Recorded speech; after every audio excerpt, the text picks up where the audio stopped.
నమస్కారం గురుగారు. హరే కృష్ణ తల్లి. ఎలా ఉన్నారు? చాలా ఆనందంగా, హ్మ్.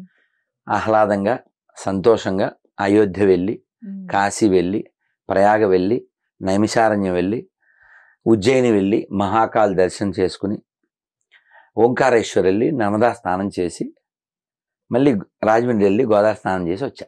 ఓటు వేశారా ఇంతకి? అది కూడా నీకు మళ్ళీ అబద్ధం చెప్పడం కూడా కుదరదు. ఇక ఓకే, రుజువు కూడా ఓకే, విత్ ఎవిడెన్స్. వెంటనే ఓటు వేసి వెంటనే కారులోనే నా కర్తవ్యం నేను నిర్వర్తించాను, మీరు కూడా నిర్వర్తించండి అని చెప్పి వెంటనే బయట కూడా ఇచ్చాను. కానీ ఓటింగ్ బాగా జరిగింది.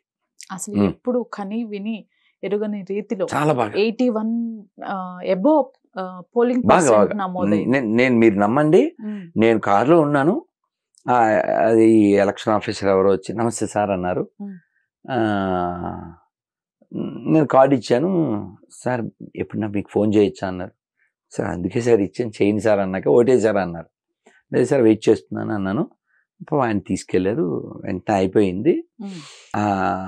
ఎంత ఓటింగ్ అంటే ఇప్పుడు మా లాయర్ గారు చెప్తున్నారు, వాళ్ళ ఊర్లో కృష్ణా జిల్లాలో రాత్రి 1:30 దాకా అయిందంటమ్మా.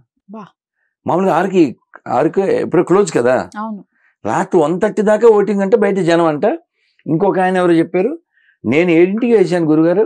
7ంటికి తీరు కదా, కాదు గురుగారు మేము వెళ్ళేసరికి జనం ఇంకా 130 మంది ఉన్నారు, 8:30 దాకా జరిగింది అన్నాడు. నేను అదే ఎక్కువ అనుకున్నా.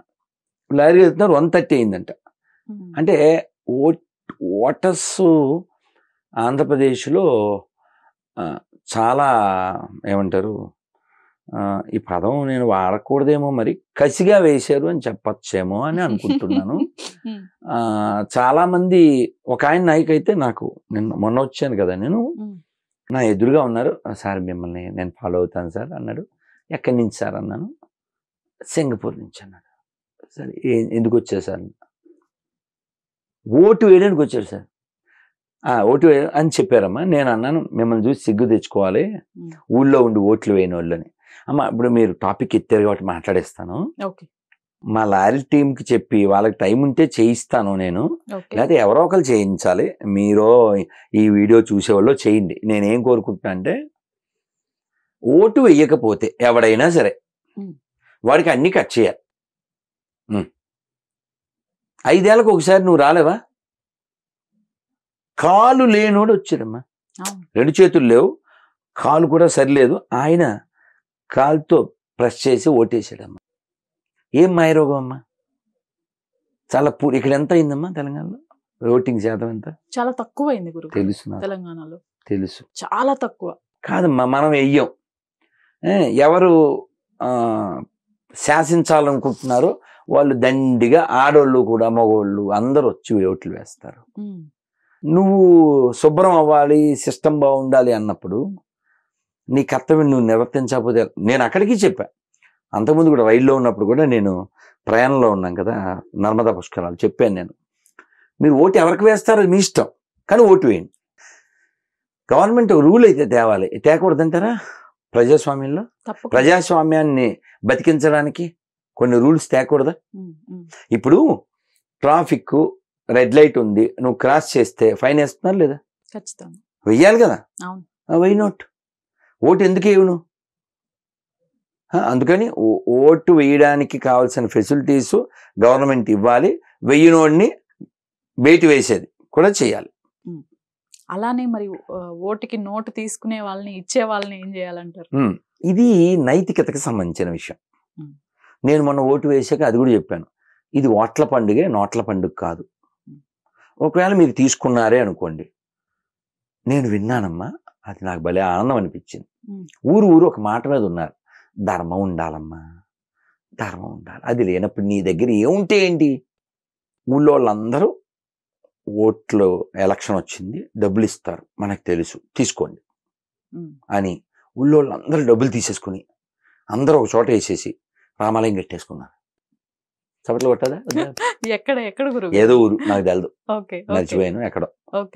కడుపు నిండిపోయింది నాకు. అలా నేను ఏం చెప్పానంటే, మీరు డబ్బులు తీసుకుంటే తీసుకోండి, ఆవులకు పెట్టండి, చిన్న గుళ్ళకి పెట్టండి, అనాథలకు పెట్టండి, ముసలోళ్ళకి పెట్టండి, పుస్తకాలు కొనుక్కోలేని విద్యార్థులకు పెట్టండి, ఎందుకంటే ఈ డబ్బులు ఇచ్చినోడి కాదు కాబట్టి, అవి మనవే కాబట్టి, వాడు నాయన సొమ్ము ఇవ్వరు కాబట్టి.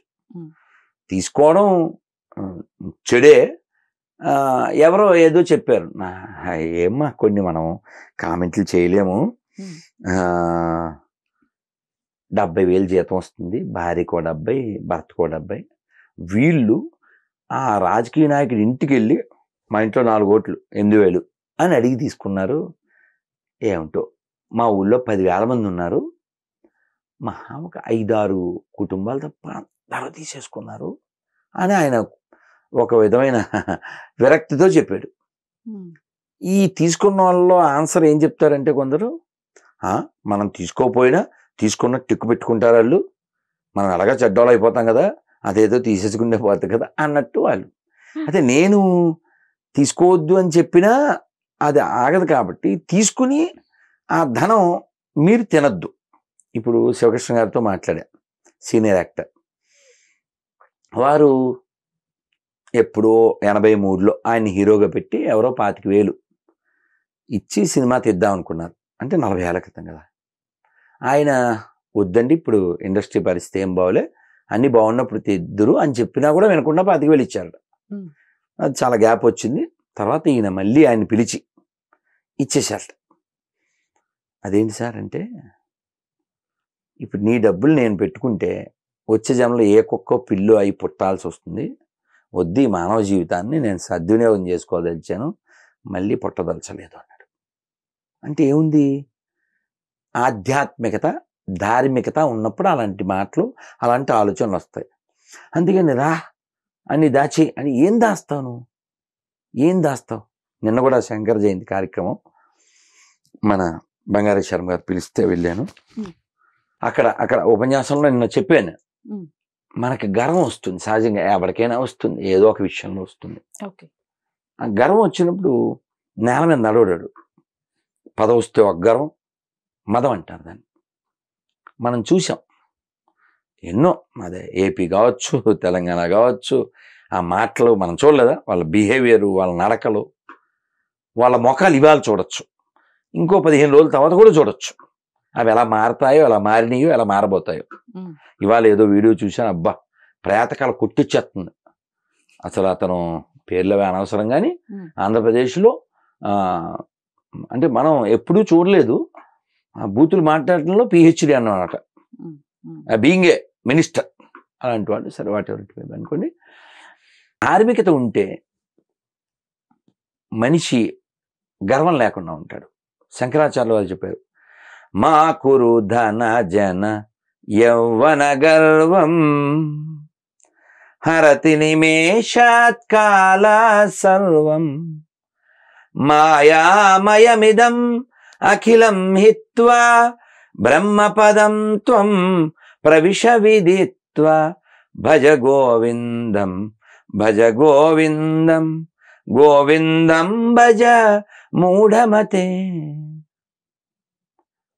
ఇప్పుడు ఆయన చెప్పారు శివకృష్ణ గారు, నేను మిమ్మల్ని కలుస్తాను, మీ దగ్గర ఉండే జ్ఞానాన్ని నేను దొంగతనం చేస్తాను అంటే, తృష్ణ జ్ఞానం మీద ఉండాలి తప్ప ధనం మీద ఉండకూడదు. చాగంటి గారు చాలాసార్లు చెప్పారు. చెప్పి ఎవరైనా ఫ్రీగా ఇచ్చారు అనుకోండి, మన సైజు కంటే పెద్దది, ఫ్రీ వేసేసుకుంటారండి. పెద్ద సైజు 9 ఉండేది 9, వాడికి 11 సైజు ఇస్తే ఫ్రీగా వచ్చిందని వేసుకుంటే బాగుంటుందా? ఉప్పు మా ఇంట్లో బస్తా ఉంది, అందుకని ఎక్కువ వేసుకుంటారేంటి? కాదుగా. ఉప్పు ఎంత కావాలో, చెప్పు ఎంత కావాలో, ధనం కూడా అంతేగా. కానీ ఏదో సాధిస్తామని, ఏదో అనుభవిస్తామని గట్టిగా ఈ 60 ఏళ్ళ 70 ఏళ్ళ జీవితంకి ఎందరు పొట్టో కొట్టి, ఎందరో నాశనం చేసి, ఇప్పుడు నేను పాడిన ఈ శ్లోకం అర్థం ఏంటి? మా కురు ధన జన యవ్వన గర్వం హరతి నిమేషత్ కాల సర్వం. మరి మూర్ఖుడా, కాలం ఇలా హరిస్తుంది నీ ధనం కానీ, నీ యవ్వనం కానీ, నీ చుట్టూ ఉండే జనాన్ని కానీ.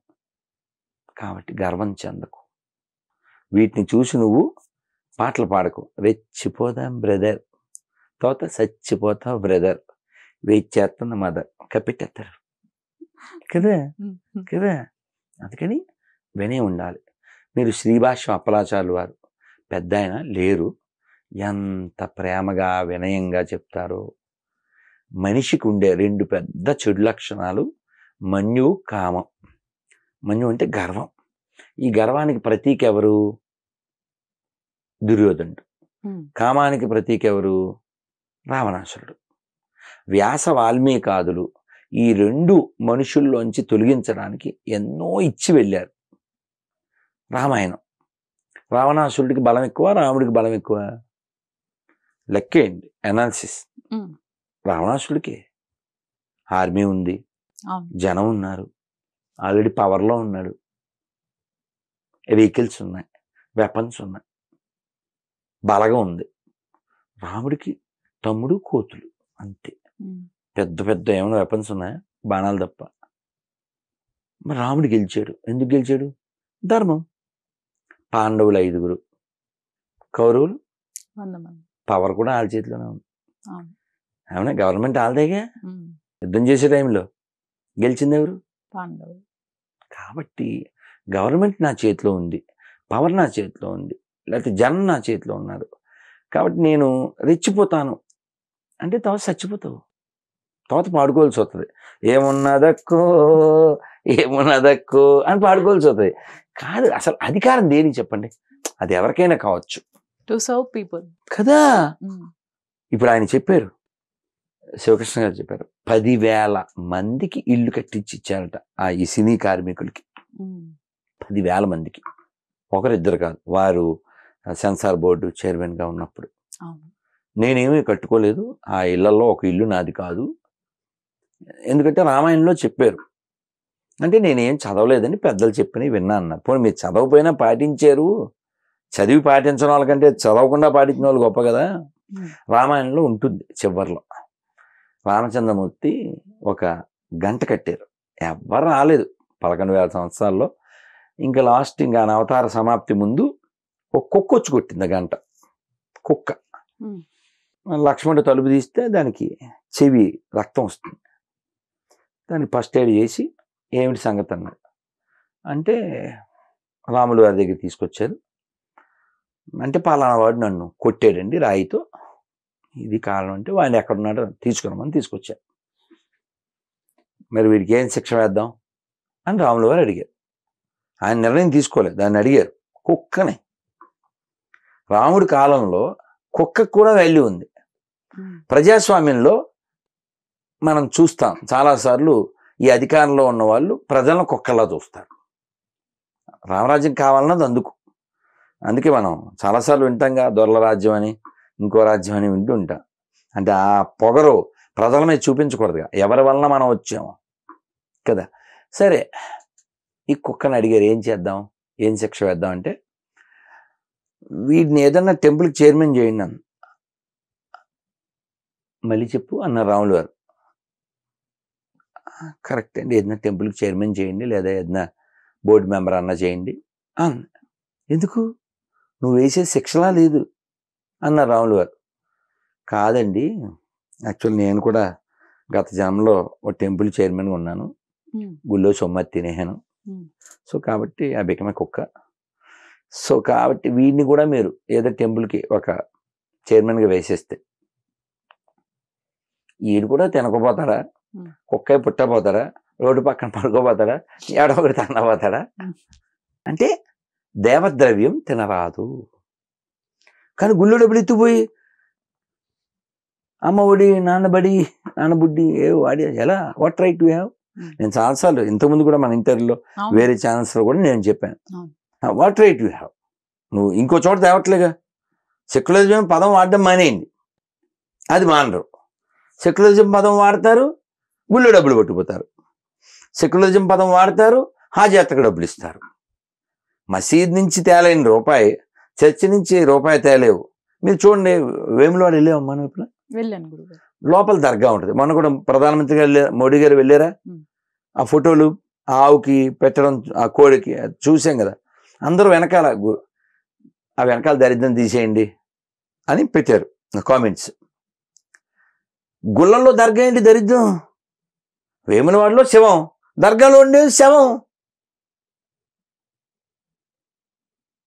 ఎక్కడన్నా మసీదులో గుడి ఉంటుందా? గుళ్ళు కూలగొట్టేస్తే మసీదులు వచ్చినాయి. సొంతంగా వీళ్ళు కట్టిన పెద్ద మసీదు చూపించమన్నాం. గుళ్ళు కూలగొట్టకుండా కట్టిన మసీదు ఒకటి రాజమండ్రి వెళ్ళమ్మా, నేను వెళ్ళాను లోపలికి. పెద్ద మసీదు, దాని పేరే పెద్ద మసీదు, వేణుగోపాల స్వామి గుడి. ఇలా ఆక్రమించేసి దానికేమో ఒక బోర్డు అని బోర్డు పెట్టేస్తే అయిపోతుందా? మనకి ఇంగితం ఉండాలి కదా, మనకి ఇంగితం ఉండాలి కదా. ఎవరు మనకు బయ్యాలో, ఎవరు ఎక్కడ కొనాలో, ఎక్కడ తినాలో. ఆక్రమించేవాడు మనకు బయ్యాలు అవుతాడు. చక్కగా మనం బయ్యా అని ఎవరన్నా ముస్లిము మన అంటే వెంటనే మా గుళ్ళు మాకు ఇచ్చేయాలి కదా. మా గుళ్ళు ఆక్రమించేసి బయ్యాలు అవుతారండి. మన వేదవాళ్ళకి సిగ్గు ఉండాలిగా, మన బంధుగాళ్ళకి. వాళ్ళు తప్పేయాలి, వాళ్ళు తప్పేయాలి, మన వాళ్ళు మారాలి. కానీ గురువు గారు, ఏపీలో ప్రజెంట్ అంతా హాట్ టాపిక్ మెయిన్ కొన్ని కాన్స్టిట్యున్సీలు నడుస్తున్నాయి. కుప్పం, పులివెందుల, మంగళగిరి, పిఠాపురం. అధ్యక్షులు ఎవరైతే పోటీ చేశారో అక్కడ బాగా వేడిగా ఉంది వాతావరణం. మీరు ఆల్రెడీ ఓటేసి వచ్చారు, ఏపీ ప్రాంతవాసులు. మీ అంచనాల ప్రకారం ఈసారి ఎలక్షన్స్ లో ఎలా ఉండబోతుంది అంటారు? ప్రజల తీర్పు ఓన్లీ ఫర్ మార్పు అంతే అంటారా? అంటే నేను చూసింది విన్నది బలంగా కనిపిస్తుంది. ఒక ఆవిడ, అంటే నేను మాట్లాడాను, ఆవిడ కూడా తెలిసిన ఆవిడే. అంటే వాళ్ళ అబ్బాయి యాక్చువల్గా 2-3 సినిమాల్లో హీరో కూడా అనుకోండి. అలా మాట్లాడుతూ వాళ్ళ హస్బెండ్ 7 ఏళ్ళుగా మంచం మీద ఉన్నారు, పెరాలసిస్. ఆవిడ పనిగొట్టుకుని వచ్చింది, కారు వేసుకుని వచ్చింది. మామూలుగా అయితే రాను, ఎవరు వస్తారు ఓటే ఆవిడ వస్తారు పనిగొట్టుకుని. కావాలని వచ్చాను నేను, మా అబ్బాయి, మా ఆయన మంచం మీద ఉన్నారు, కానీ ఓటు వేయడానికి వచ్చాను అన్నారు. అంటే నేను అన్నాను, మీరు ఓటు వేయడానికి రాలే, వెయిట్ వేయడానికి వచ్చారు, నాకు అర్థమైంది అని చెప్పా. అంతే, ఇంకా మాట్లాడడానికి ఏం లేదు. So wait and see. ఎందుకంటే నువ్వు ధర్మాన్ని ఆచరించకపోయినా పర్వాలేదు, కానీ అధర్మంగా ప్రవర్తించకూడదు. నువ్వు గుడికి రాపోయినా పర్లేదు, గుడికి చేటు చేయకూడదు. గుడి సెట్టు వేసుకుని తీర్థం తాగినట్టు, ప్రసాదం తీసుకున్నట్టు ఈ సెట్టింగ్లు ఎందుకు కదా. అలాగే మీరు ఈ ప్రశ్న మీరు వేయకపోయినా నేను ఒకటి చెప్తాను. మొన్న ప్రయాగలో వెళ్తుంటే ఎవరో ఒక ఆయన ఫోన్ చేసి, గురుగారు ఈ విషయం చెప్పండి, మన శాస్త్రాల్లో బెట్టింగ్లు అవి కాయిచ్చా, పందాలు, ఆడొస్తాడని ఈడొస్తాడు, ఆడొస్తాడు ఈడొస్తాడు అని కాసేస్తున్నారు. ఇప్పటికే 100 కోట్ల వరకు బెట్టింగ్ జరిగింది. ఊరుకోమ్మా, ఇంకెంత జరిగిందో మనకి ఎంత తెలుసు. అవునా? ఈ పాయింట్ మనం ఖచ్చితంగా మాట్లాడాల్సిన టాపిక్ కదా విత్ ఇన్ దిస్ రిజల్ట్. నేను ఇందాక ఆ వీడియో మన ప్రయాగలో మిట్ట మధ్యాహ్నం వెళ్తూ ఉన్నప్పుడు ఆయన మాట్లాడి ఆ మొక్క పెట్టాను లేదో ఇంకా చూడలే, కానీ ఇది మాట్లాడాల్సిన టాపిక్. అయ్యా గురుగారు పెట్టచ్చా పెట్టకూడదా, అసలు బెట్టింగ్లు కాయచ్చా కాయకూడదా అన్నాడు. పందెము అంటే ఏంటి? జూదం. మహాభారతంలో ఏం జరిగితే ఇంత ప్రమాదాలు జరిగినాయి? జూదం నాట్ ఆమోదం. మేబీ యూ గెట్ సమ్ మోదం, ఫైనల్లీ యూ గెట్ ఓన్లీ ఖేదం అండ్ భేదం. సో నేను టైటిల్ ఏం పెట్టంటే ఆ వీడియోకి, పందాలు కాస్తే పందులే. ఓకే. సో కాబట్టి సో మీరు అడిగిన ప్రశ్నకి ఆంధ్రప్రదేశ్లో మార్పు వస్తుందనేదే కనబడుతుంది. మార్పు రావాలి, ప్రజల్లో కూడా రావాలి, బాధ్యతగా ఉండాలి. కేవలం వాడిస్తున్నాడు, ఎవడిస్తున్నాడండి? ఎవడి ఫ్యాక్టరీ సొమ్ము ఎవడేవాడు కదండి, ఎవడింట్లో సొమ్ము ఎవడు కదండి. పాల నుంచి ఎవడేవుడు, సిమెంట్లోంచి ఎవడేవుడు, ఇంట్లో సొమ్ము ఎవడేవుడు కదా. ఆల్రెడీ ఇంతకుముందు చెప్పాను, గొర్రెలు అన్నిటినీ పిలిచి ఆ ఊరి లీడర్ చెప్పాడంట, శీతాకాలం మీ అందరికీ మంచి రగ్గులు ఇస్తాను అని. అందరూ ఓట్లు వేసారు. మరి ఎక్కడి నుంచి తీసుకొస్తాను సార్, మాకు స్వెటర్స్ అంటే మీ దగ్గర ఉందిగా పైన, మీ బొచ్చే తీసి మీకు ఇస్తా. సేమ్. ఇంకోటి కూడా చెప్పాను ఎక్కడో వేరే ఇంటర్వ్యూలో, క్యాక్టస్ అంటారు కదా, క్యాక్టస్ కూడా పచ్చగా కనపడుతుంది, అందుకని ఒంటె కొరుకుద్ది. దానికి ఉన్న పెద్ద పళ్ళతో కస కస కస కొరికేస్తే బ్లడ్ వచ్చేస్తుంది దాని ముళ్ళు గుచ్చుకుని. ఆ బ్లడ్ ఇందులో ఉన్న గ్రీన్ జ్యూసు కలిపి లోపలికి వెళ్తుంటే అది సాంగ్ పాడుద్ది లోపల, ఆహా ఏ మీద వచ్చి అని. కానీ తర్వాత కొన్ని నెలల పాటు దాన్ని తిని ఉండదు, నోరంతా పుండైపోతుంది. అలా తాత్కాలిక ప్రయోజనం కోసం ఏం చెప్తాం, మారాలి. అదే తెలంగాణ పార్లమెంట్ ఎలక్షన్స్కి వస్తే కనీసం మినిమం ఓటింగ్ పర్సంటేజ్ కూడా నమోదు అవ్వకపోవటం, ఇంకొన్ని వీడియోలు కూడా బయటకు వచ్చినాయి. ఓల్డ్ సిటీలో తెలుసు చనిపోయిన వారే వారితో ఓట్లు వేయించారని వీడియోస్ వచ్చినాయి. స్వయాన మాధవీలత గారే ఒక వీడియో రిలీజ్ చేశారు, బయటకు వచ్చి ఓట్లు వేయండి 20% కూడా. నేను ఒక వీడియో చూసి చాలా ఫీల్ అయ్యాను, 9% అయ్యింది అంది ఆవిడ. అంటే అంత బద్ధకం. మళ్ళీ మొన్న ఎవరో చెప్పారు నాకు, గురూజీ నేను వెళ్తూ చూశాను మార్నింగ్ 7:30కి 50 మంది ఉంటే అందులో 30 బురకాలు ఉన్నాయి గురూజీ అన్నారు. వాళ్ళకి బాధ్యత ఉంది, వాళ్ళకి ఒక నిష్ట ఉంది. ఎవరో కామెంట్ పెట్టారు, నువ్వు ఒకరినో ఇద్దరినో కానీ ప్రభుత్వ ఉద్యోగం వస్తే చాలు అనుకుంటున్నావు, కానీ వాళ్ళు 10 మందినో 15 మందినో కానీ ప్రభుత్వం మన చేతిలో ఉంటే చాలు అనుకుంటున్నారు. అలా ఉండాలి, లక్ష్యం పెద్దదిగా ఉండాలి. మొన్న అమెరికా సెనేట్లో ఆయన పేరేదో ఉంది, ఆయన పెట్టారు, లండన్ చూడండి ఇప్పుడు అన్ని ప్రాంతాలు వాళ్ళ చేత ఆక్రమించబడుతున్నాయి, అమెరికాలో కూడా 50 లక్షల మంది పైన ఉన్నారు, నెక్స్ట్ టార్గెట్ మనమే, జాగ్రత్తగా ఉండాలి అని. ఎవరో తెలంగాణ ఆయన ఏదో పేరుంది, ఇందాక చూశాను చిన్న బైట్. చాలా వ్యాపారస్తుల శాతంలో హిందువులు చాలా కిందకి వెళ్ళిపోయారు. ఇప్పుడు కావాలంటే మీరు ఎక్కడ వద్దు, మనకు అనవసరం, హైదరాబాద్లో పండ్లు కొనాలి, ఎవరి చేతిలో ఉంది. ఒకసారి ఎర్రగడ్డ వెళ్ళండి, పండ్లు షాపులు దండిగా ఉన్నాయి, ఎవరి చేతిలో ఉంది. చిత్రం ఏం చెప్పనా, పండ్ల తోటలు ఉన్న వాళ్ళల్లో వాళ్ళు ఉండరు, కూరగాయల పండించే వాళ్ళల్లో వాళ్ళు ఉండరు, పెద్ద పెద్ద ధాన్యాలు అవి పండించే వాటిలో వాళ్ళు ఉండరు, కానీ అమ్మే వాటిలో వాళ్ళు ఉన్నారు. అంటే పెత్తనం ఒకరిది, విత్తనం ఒకరిది. అలా ఏమవుతుంది, ఆక్రమించబడుతుంది, తర్వాత ధర్మధ్వంసం అవుతుంది. కాబట్టి మనం ఎన్ని రోడ్లు వేసినా, ఎన్ని బ్రిడ్జిలు, ఫ్లైఓవర్లు, మెట్రోలు ఎన్ని వేసినా, పిచ్చోడి చేతిలోకి వెళ్ళిపోయింది అనుకోండి డ్రైవింగ్ సీట్, ధ్వంసం విధ్వంసం. ప్యారిస్ పరిస్థితి ఏంటి ఇప్పుడు? కాబట్టి ఖచ్చితంగా ఓటు వేయనివాడు వెధవ, వెయ్యగలిగి ఉండి ఓపిక ఉండి వెయ్యగలిగిండి ఓటు వేయనివాడు వెధవ. ఓపెన్గా చెప్తున్నా, నన్ను తిట్టినా సరే, you can troll me or you can call me. కానీ ఇదే సెంట్రల్లో బీజేపీ మళ్ళీ విన్ అయితే, ఈసారి ఇంకా ఎక్కువ సీట్లు విన్ అయితే కొన్ని మేజర్ డెసిషన్స్ ఓన్గా తీసుకోవడానికి ఛాన్సెస్ ఉంటుంది, ఎవరిపైన ఆధారపడే పని లేకుండా అనేది మొదట చేస్తున్న ప్రచారం. ప్రధానమంత్రి కూడా చెప్పారుగా. అవును అవును అవును. మళ్ళీ వచ్చిన తర్వాత ఇంకా పెద్ద నిర్ణయాలు తీసుకోబడతాయి. ఇప్పుడు రామ మందిరం ముస్లిమ్స్ కి సంబంధించి కూడా ఒకటి అనౌన్స్ చేసినట్లు సిఏనా ఆల్రెడీ అయిందిగా, అనౌన్స్మెంట్ అయిందిగా, అదే అయిపోయింది, work is going on the process. ఇప్పుడు అతి పెద్దది 500 సంవత్సరాల సమస్య తీరిందిగా.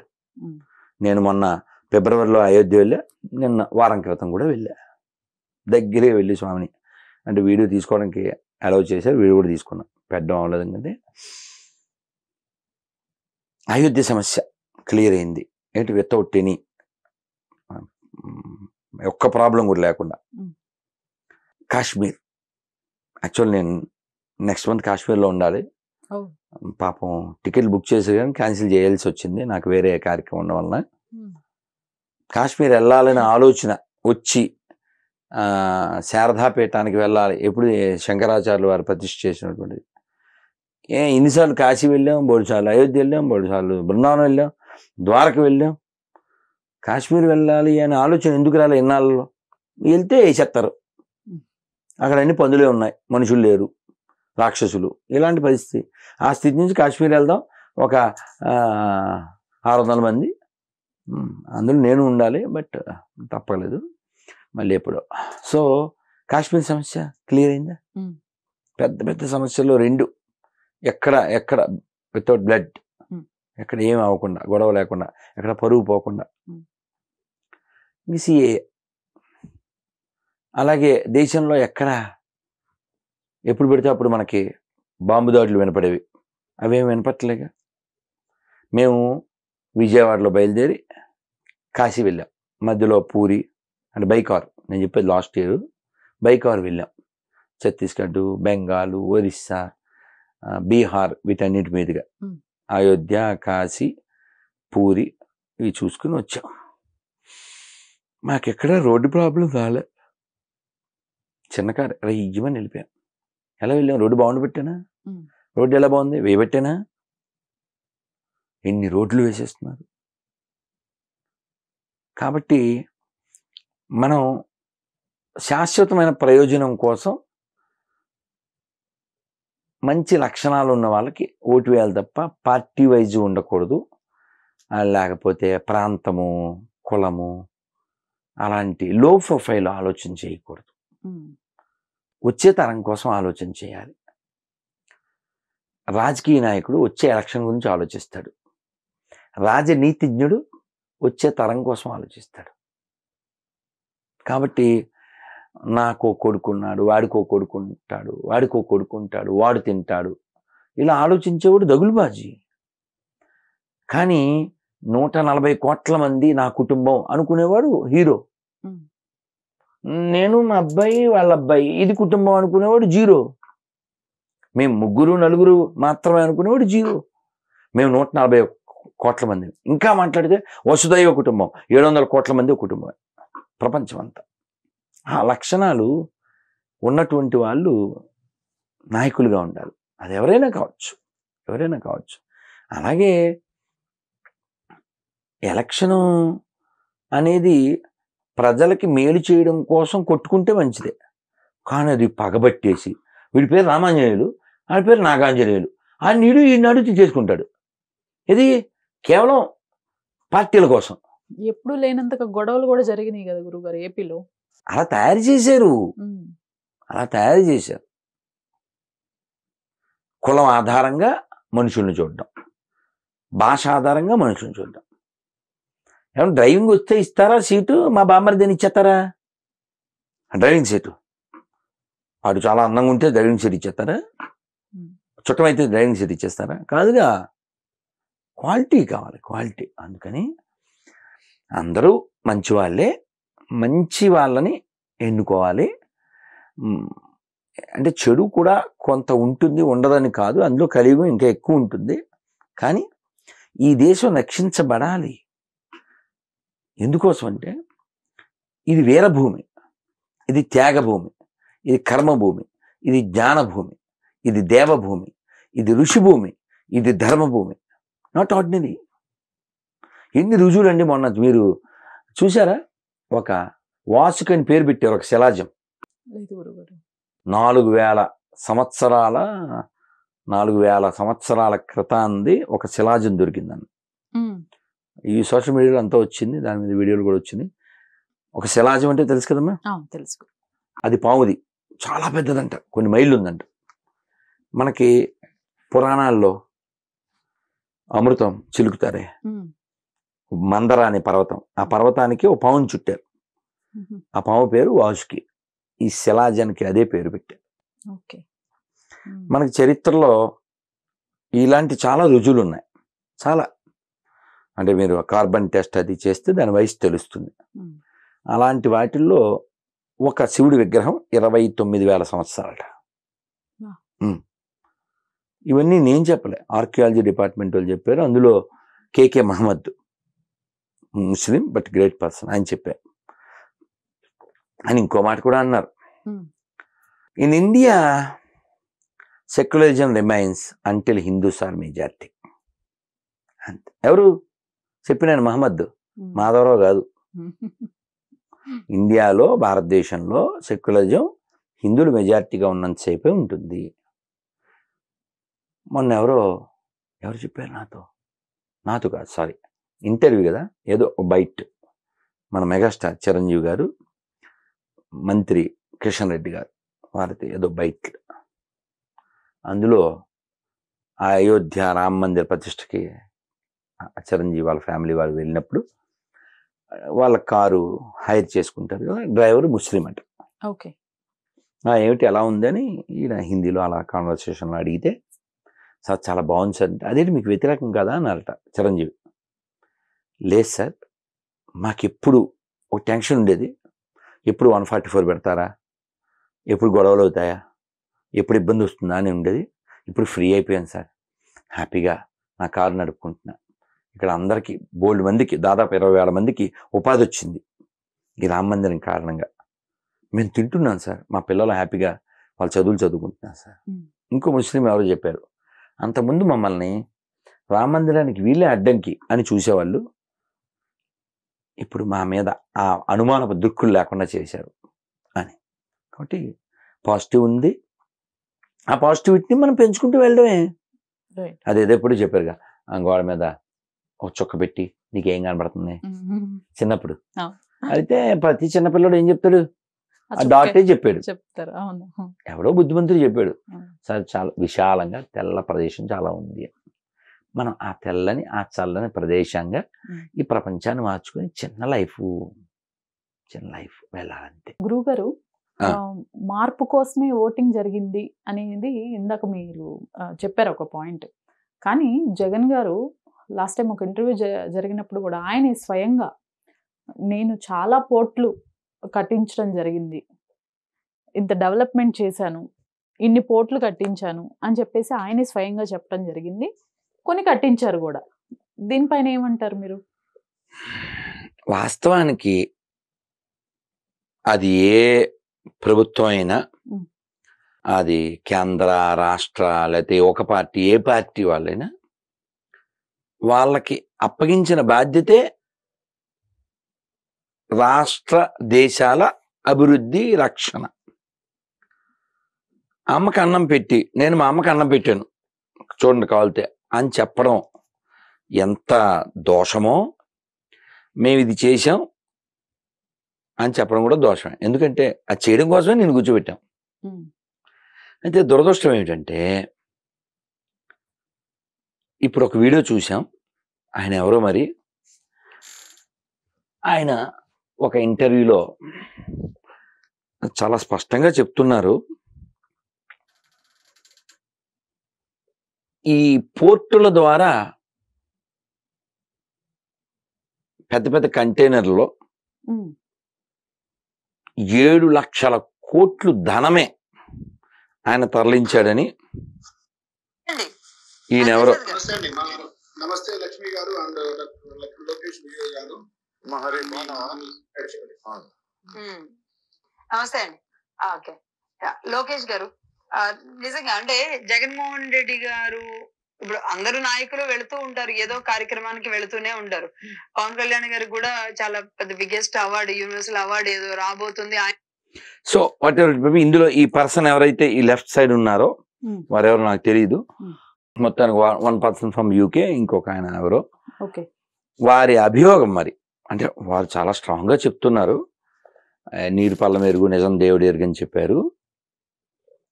ఆయన పోర్ట్లు కట్టించిన మాట వాస్తవమే, ప్రజాధనంతో ప్రజల కోసం పోర్ట్లు కట్టించడం మంచిదే. కానీ ఆ పోర్టుల ద్వారా 7 లక్షల కోట్ల ధనం, క్యాష్, ఇతర దేశాలకి 7 లక్షల కోట్ల ధనం తరలించబడిందని చెప్తున్నారు. With proofs. ఎవరి డబ్బులు అంటారు అవి? ఒకవేళ ఆయన మాట అబద్ధమైతే ఆయన ఏమన్నా చేయమని కూడా చెప్తున్నాడు ఆయన. ఎక్కడ డబ్బు, ఎవరి డబ్బు, అంతే. కాబట్టి అది కాక ఒక వ్యక్తి ఎంత ధనం, ఇందాక మనం చెప్పుకున్నాం, ఉప్పు చెప్పు, 7 లక్షల కోట్లతో ఎన్ని కుటుంబాలని ఉద్ధరించవచ్చు, ఎంత అభివృద్ధి జరపచ్చు.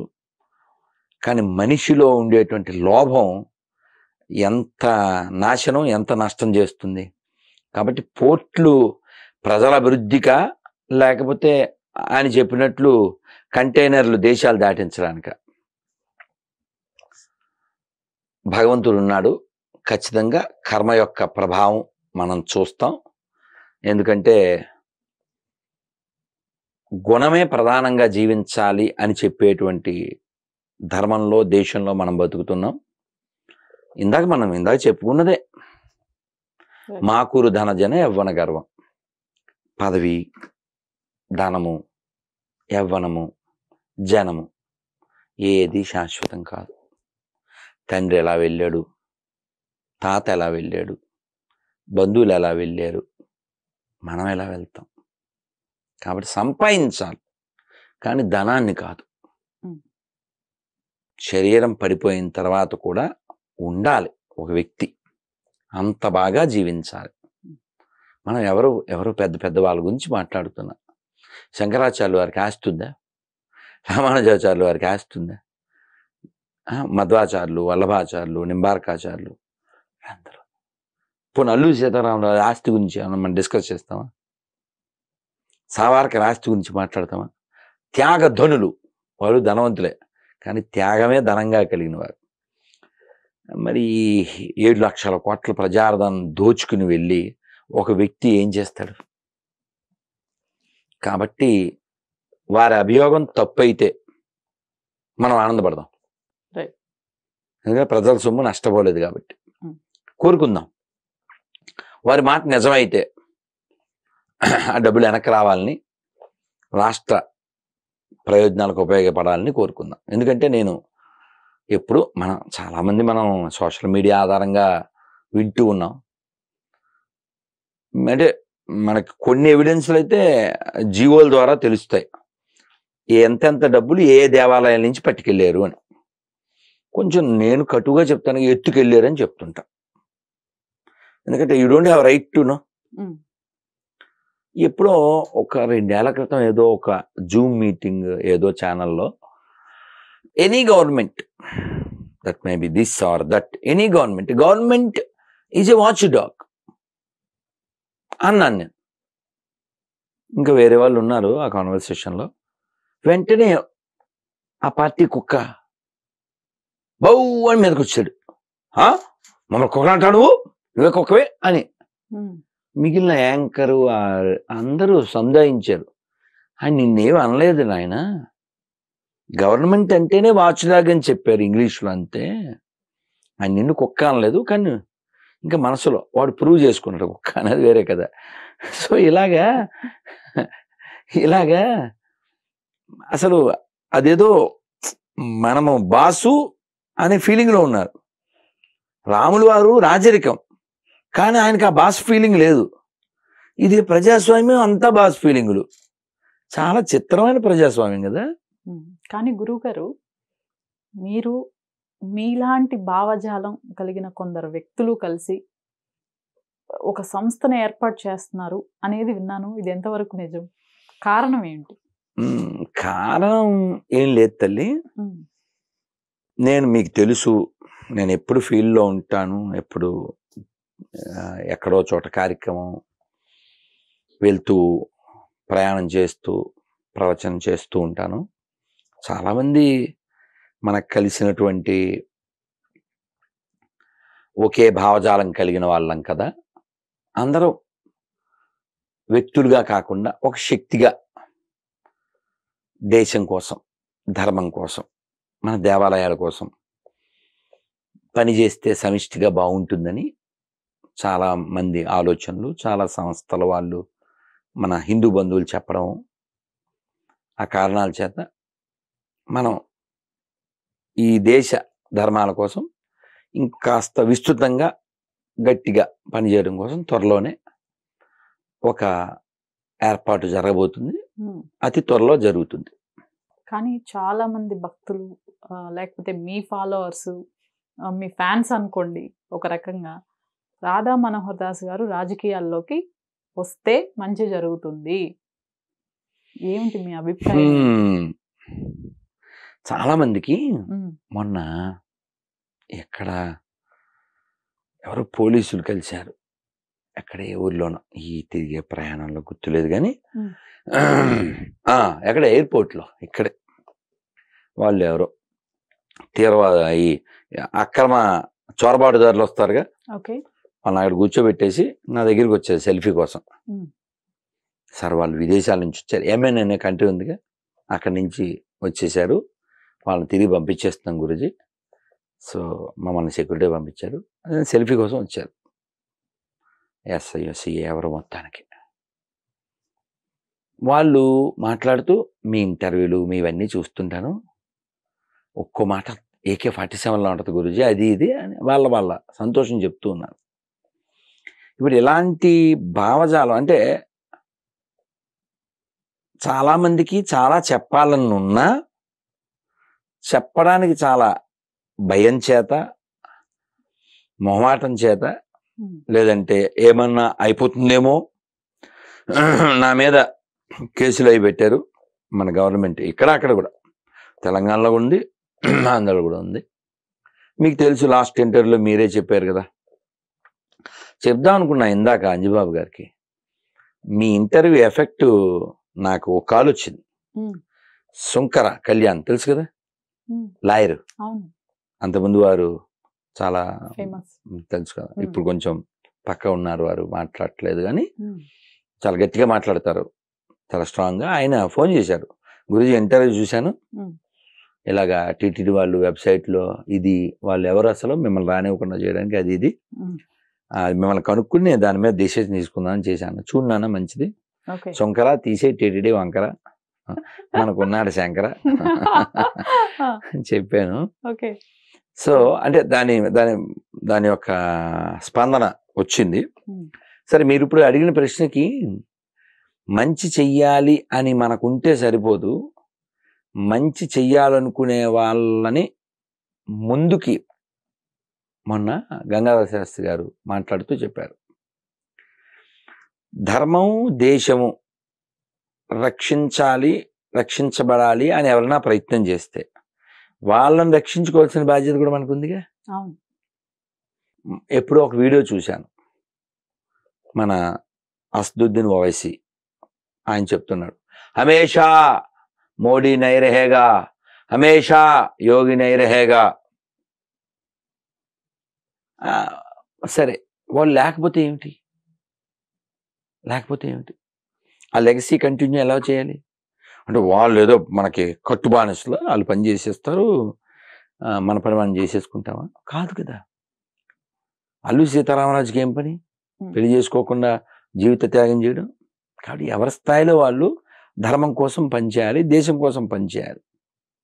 మనం పని చెయ్యకపోతే, అసలు పని చేసి త్యాగం చేసిన వాళ్ళు లక్షల మంది ఉంటే కూడా పాకిస్తాన్ పుట్టిందిగా.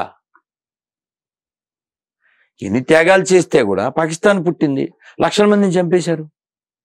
చరిత్రే, ఎప్పుడో కాదు, 70 ఏళ్ల క్రితమే. కాబట్టి మనకి తగినటువంటి ప్రోత్సాహం లేనప్పుడు మనం ఏం చేస్తాం చెప్పండి. నేను మీ ప్రశ్న ఇంతకుముందు కూడా చాలాసార్లు చాలామంది అడిగారు. వాస్తవానికి నా జీవితానికి నేను బాగా చదువుకోవాలి, నేను బాగా వినాలి, బాగా జపం చేసుకోవాలి, కీర్తన చేసుకోవాలి. నా దగ్గర బోల్డ్ పుస్తకాలు, మొన్న కూడా నైమిషారణ్యం వెళ్తే ఇంత పెద్ద పెద్ద పుస్తకాలు 2 ఇచ్చారు, ఉపనిషత్ సారాలు, ఇంకా అవి ఇవి మేమన్నీ చదువుకోవాలి. నా ఇప్పుడు శివకృష్ణ గారు చెప్తున్నారు, నేను రోజు 4 గంటలు చదువుకుంటాను. లక్కీ సార్, మాకు ఆ అదృష్టం లేదు అనుకున్నాను. బాగా చదువుకోవాలి. మరి నేను ఎందుకు మాట్లాడుతున్నా? I suppose to remain silent కదా. చదువు అంటే మౌనంగా ఉండాలి, ఓ మౌనం ఉండాలి. ఎందుకు అంటే ఆయన వెంటనే అన్నారు, అవన్నీ వేరే యుగాల్లో అండి, ఇప్పుడు కాదు అంటే. సార్ మీ మాటకే సపోర్ట్ చేస్తున్నాను sir. The world is going havoc not because of the violence of the bad people, because the silence of the good people. దానికే మాట్లాడుతున్నాను సార్. ఆ తిరుమలలో జరిగిన అన్యాయం కావచ్చు, దేవాదాయ శాఖలో అన్యాయం కావచ్చు, మరొకటి కావచ్చు, ప్రశ్నించవలసిన సందర్భము, అవసరము, ఆవశ్యకత ఉంది. అందుకని మాట్లాడుతున్నాను. అదే మాట్లాడితే మనకు వ్యతిరేకమే. మీరు ఎప్పుడన్నా గమనించండి, ముస్లింకి వ్యతిరేకంగా మాట్లాడడం మనం చూడం, చాలా అరుదుగా ఉంటుంది. అసలు చూడండి సార్, అరుదుగా కూడా. మరి మనకేంటంటే వాడు బుట్టి పెడతాడు, వీడు బుట్టి పెడతాడు, వాడు గుడికి వెళ్తాడు, వీడు గుడికి వెళ్తాడు, వాడు తాడు కడతాడు, వీడు తాడు కడతాడు, కానీ ధర్మానికి పాడిగట్టేస్తాడు. వీడికి ధర్మం కంటే, దేశం కంటే, దేవాలయం కంటే కులము, పార్టీ, డబ్బులు ముఖ్యం. దుర్మార్గం కదా. మేము పలానా కులం అని భుజాలు చరిచి మీసాలు వేసి ఏదేదో హడావిడి చేస్తాడు. అసలు కులం ఎక్కడి నుంచి ఉంటుంది? ధర్మమే లేకపోతే. ఇప్పుడు అప్పుడెప్పుడో లాంగ్ ఎగో ఐసిస్ అంటారు కదా తీవ్రవాదులు, వాళ్ళకి 60 మంది దొరికారు. పాకిస్తాన్ వాళ్ళు కొందరు, ఇండియన్స్ కొందరు. వాళ్ళందరినీ చెక్ చేశారు. 35 మందిని వదిలేశారు వాళ్ళ మతం కాబట్టి. మిగిలిన 25 మందిని వేసేశారు. వేసేటప్పుడు ఏమండి, మీరు రెడ్డి గారా అండి, మీరు శెట్టి గారా అండి, మీరు నాయుడు గారా అండి, ఇలా అడిగి ఏమన్నా వేసారా? అలా ఏమి ఉండదు. చరిత్ర చూడండి, నా సొంతం ఏం కాదు, ఎక్కడో పాకిస్తాన్ గురించి మాటలు కాదు. మన పాత బస్తీలో కూడా బోలెడు దేవాలయాలు చెత్త కుప్పల్లో ఉన్నాయి. మొన్న కూడా ఏదో మట్టిలోకి వెళ్ళిపోయింది హనుమాన్ దేవాలయం, చెత్త కుప్పలు, చెత్త అంత అడుగు కూడా పెట్టలేం. ఎందుకలా? విగ్రహారాధన వ్యతిరేకిస్తారు కాబట్టి వాళ్ళ దృష్టిలో అది సాతాను. అలాంటి వాళ్ళు మనకు భయ్యాలు అవుతారో నాకు అర్థం కాదు. చాలా చిత్రంగా ఉంటుంది ఈ కాన్సెప్ట్. ఇప్పుడు నేను లాస్ట్ టైం కూడా మీతో చెప్పాను, ఎవరితో చెప్పాను, 5 ఏళ్ళు ఇక్కడ హోమ్ మినిస్టర్ ఉన్నారు కదా ఆయన, ఒక ఆయన ఏం పేరు, ఏదో మహమ్మద్ అలియా ఏదో పేరు, తెలంగాణ హోమ్ మినిస్టర్గా, తెలంగాణ హోమ్ మినిస్టర్ ఆయన పేరు మహమ్మద్ అలియా ఏదో పేరు. మరి ఆయన శాల్యూట్ చేయడం చూసామా మనం? వాళ్ళు ఏం మాట్లాడరు, చాలా చిత్రంగా ఉంటుంది. వందే మాతరకి అబ్జెక్షను, జనగణమనకి అబ్జెక్షను, శాల్యూట్ చేయడానికి అబ్జెక్షను. మరి అలాంటప్పుడు అకార్డింగ్ టు వాళ్ళ పుస్తకం ప్రకారమైనా కొన్ని చూద్దాం. దేవాలయాలు ఆక్రమించి వాటిని మసీదులు చేయకూడదుగా. వాళ్ళ పుస్తకం ప్రకారం ఉచితాలు తీసుకోకూడదు తెలుసా? వాళ్ళ పుస్తకం ప్రకారంగా ఉచితంగా వచ్చిన డబ్బులతో హాజ్ యాత్రకు వెళ్ళకూడదు. కేవలం ప్రపంచం అంతా మా గుప్పిట్లో ఉండాలనే కాన్సెప్ట్లతో వాళ్ళు పనిచేస్తూ ఉంటే, మాకు మా ఇల్లు, మా పిల్లలు, ఇలాంటి కాన్సెప్ట్లతో హిందువులు ఉన్నారు. ఏమవుతుంది? ఎక్కడ అతని పేరేంటిది, రాజమండ్రి ఎంపీగా పనిచేశాడు, ఉండవల్లి అరుణ్ కుమార్ అని. ఆయన చాలా క్యాజువల్గా, నిర్లక్ష్యంగా ఏమవుద్ది, అంతా క్రిస్టియన్స్ అయిపోతే, అంత ముస్లిమ్స్ అయిపోతే, ఏదో నోటికి వచ్చినట్టు పేలేశాడు. ఏమైపోతుంది? అలా అయిపోతే ఏమైపోతుంది? ధర్మం ఉండదు అంతే. దరిద్రమైన ధర్మం ఉండదు. ధర్మం లేకపోతే ఏమవుతుంది? నాశనం అయిపోతుంది, జనహరణం అయిపోతుంది. అనాలిసిస్ చేయండి. పోనీ ఎవరితో అయినా మాట్లాడతా, మీరు ఎవరినైనా, ఎనీ ముస్లిం, ఎనీ క్రిస్టియన్, ఈ భూమి మీద ఎవరికి హక్కు ఉంది అని అడగండి. మీ లాస్ట్ టైం కూడా చెప్పాను, ఒక టేబుల్ పెట్టండి, భగవద్గీత, బైబిల్, ఖురాన్ పెట్టండి. ఈ మూడిట్లో మానవత్వానికి వ్యతిరేకంగా ఏ పేజీ, ఏ వాక్యం ఉన్నా కొట్టేద్దామని చెప్పాను. పోనీ వీడియో చూసాకన్నా కామెంట్ పెట్టండి, నెంబర్ ఇవ్వండి, నేను మాట్లాడతాను. మనం పెద్ద ఆలోచన చేస్తే ప్రపంచం అంతా 700 కోట్ల మంది పైన ఉన్నారు, అందరూ మనుషులే. నువ్వు రిలీజియన్ ఏదైతే మాకేంటి, you can follow as you wish. నేను చెప్తున్నా. ఈ మాట అందరూ చెప్పేస్తే అయిపోతుందిగా, గొడవలు రావు కదమ్మా. గుళ్ళు మసీదులు ఎందుకు మారాలి? దుర్మార్గం కదా అది. కానీ ఫైనల్ గా ఒక చివరి ప్రశ్న గురువుగారు, ఈ మధ్య కొన్ని 2-3 వీడియోలు చూశాను, మీవే చూశాను స్వయంగా. సాయిబాబా, షిరిడి సాయిబాబా అనే అతను ముస్లింకి సంబంధించిన వ్యక్త, హిందువుల భగవంతుడు కాదు అని వాదిస్తున్నారు. ఎలా అంటే మన హిందువుల్లోనే అమ్మా నువ్వు ఏ ప్రశ్న అడుగు తల్లి, నేను ఆన్సర్ ఇస్తా. అనుమానం మన హిందువుల్లోనే చాలా మంది ఆయనకి భక్తులు ఉన్నారు. ఉన్నదే వాళ్ళమ్మా, గుడ్లు కట్టి మన హిందువుల్లోనే కదా ఉన్నదే వాళ్ళు, హిందువులే కదా, ఇంకెవరూ లేరు. నీకు నా వీడియోల్లో అది వెతకలేము ఎక్కడుందో. తెనాలిలో రైల్వే స్టేషన్కి వెళ్ళినప్పుడు ఒరే కారపు అన్నాను, రాత్రి ఆల్మోస్ట్ ఈ టైం. అక్కడికి వెళ్ళి వీడియో తీశాను.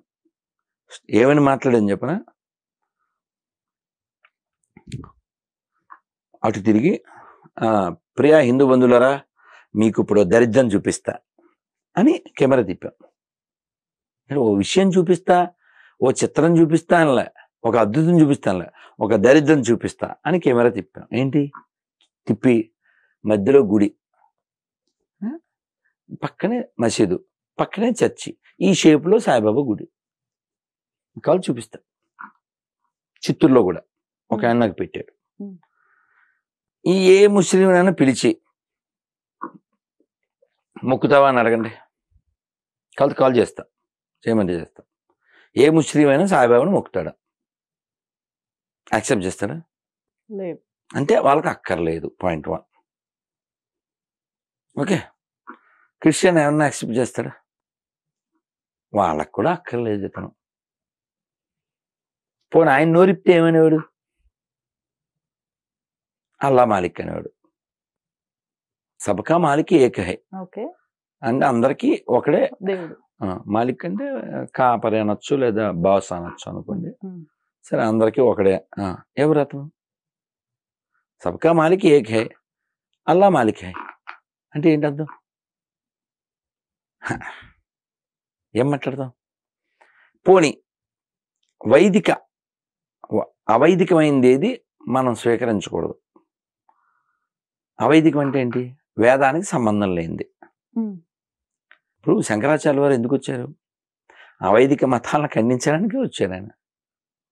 72,000 అవైదిక మతాలు ఉంటే అవన్నీ ఖండించి మళ్ళీ సెట్ చేసి వెళ్ళారు ఈ దేశాన్ని, ఈ ధర్మాన్ని. నువ్వు ఆ పాట మీకు తెలిసి ఉంటుంది, అల్లా సాయి యేసు సాయి, పచ్చ అబద్ధం కదా. కాల్ చేయమంటే చేస్తా, any Muslim any Christian, it they accept. పచ్చ అబద్ధం.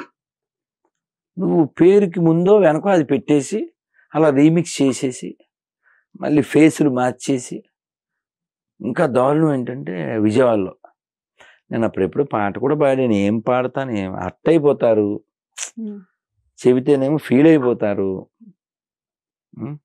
బేబీ సాయి బేబీ సాంగ్ కొంచెం మారింది కదా. ఎందుకు అలా పాడానంటే చీర కట్టేశారు, దసరాకి పట్టు చీర కట్టేసేసి ఇంకా అలంకారం చేసేసారు. దేనికి? విజయవాడలో అమ్మవారు ఉన్నారు కదా, రాజరాజేశ్వరి ఉన్నారు, కనకదుర్గమ్మ ఉంది. అలంకారం ఎవరికి చేయాలో వాళ్ళకి చేయాలి. ఇప్పుడు వీళ్ళకి మన గొర్రెలకి ఏం పెద్ద తేడా ఉంది? అక్కడ గుణదలని ఉంది విజయవాడలో, వాళ్ళు పలకీ సేవ, కొబ్బరికాయలు, హారతి, గుండు కొట్టుకోవడం, చెవులు, ఇంకా అంతా కాపీ పేస్ట్. దేనికంట? మీ అమ్మ ఉంది కదా, ఎవరో ఒకరి దగ్గరికి వెళ్ళి మీరు మా అమ్మలాంటి వాళ్ళు అని ఆవిడ దగ్గర ఉంటుంది. మీ అమ్మే ఉందిగా, అమ్మలగన్నా అమ్మవు నీవే. మేము నైమిషారణ్యం వెళ్ళాం. తెలుగు ఆయన వీరంపాలెం సిద్ధాంతి గారు పెద్ద అమ్మవారిని ప్రతిష్ఠ చేశారు, 42 అడుగులు. ఆవిడకి విశ్వజానని అని పేరు పెట్టి, ఆవిడ మొత్తం ఆ బాడీలోనే 42 దేవతలు అంతా ఉన్నట్టుగా పెట్టి అది అది యూపీ నుంచి శకటం కూడా వెళ్ళిందంట. అది మన జనవరి 26 రిపబ్లిక్ ఆ రాష్ట్రం నుంచి. సరే, ఇప్పుడు మనకి ఆ విశ్వభావన ఉంది. ఈ సాయిబాబా ఈ పేరు ఇవేమీ వైదికంలో లేవు. రామ అర్థం ఏంటి? రమయితి రామ, అందరికీ ఆనందమునిచ్చేవాడు. కృష్ణ సర్వాకర్షకుడు. శివ శుభమునిచ్చేవాడు. శంకర శంకరోతి శంకర. మీనింగ్ చెప్పండి సాయికని.